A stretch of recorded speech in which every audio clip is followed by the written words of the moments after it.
અમદાવાદમાં શોપિંગ ફેસ્ટિવલનો પ્રારંભ થઈ ગયો છે। કેન્દ્રીય ગૃહમંત્રી અમિતભાઈ શાહના હસ્તે શોપિંગ ફેસ્ટિવલનો પ્રારંભ કરાવવામાં આવ્યો છે, જેમાં 7 ડિસેમ્બરથી 16 જાન્યુઆરી સુધી તે ચાલશે।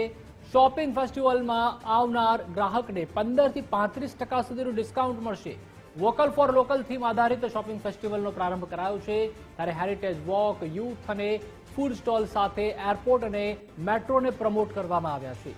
શોપિંગ ફેસ્ટમાં આવનાર લોકો માટે એએમટીએસ અને બીઆરટીએસમાં મફતમાં મુસાફરી પણ કરી શકાશે।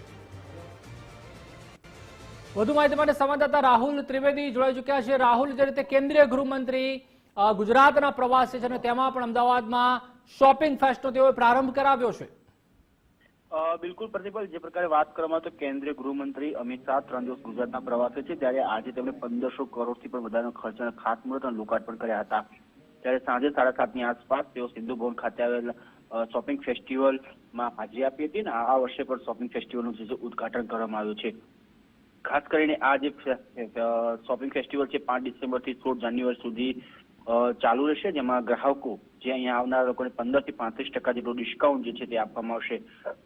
અમદાવાદ એસજીઆઈ સિંધુ ભવન રોડ પર શોપિંગ ફેસ્ટિવલનું આયોજન કરવામાં આવ્યું છે। આ વર્ષનો જે શોપિંગ ફેસ્ટિવલ છે લોકલ ફોર વોકલની થીમ ઉપર આધારિત heritage walk, youth food festival stall સાથે સાથે એરપોર્ટ અને મુખ્ય બજારો, જેમાં ખાસ કરીને મેટ્રોને જે પ્રમોટ કરવામાં આવ્યા છે।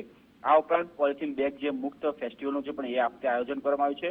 અમદાવાદ મહાનગરપાલિકા દ્વારા પણ જે ગ્રાહકો જે ફૂડ ફેસ્ટિવલનો આનંદ માણી શકે તે માટે આ વખતે એમટીએસ અને બીઆરટીએસમાં પણ મફત મુસાફરીની જાહેરાત કરી છે। આભાર રાહુલ, માહિતી બદલ।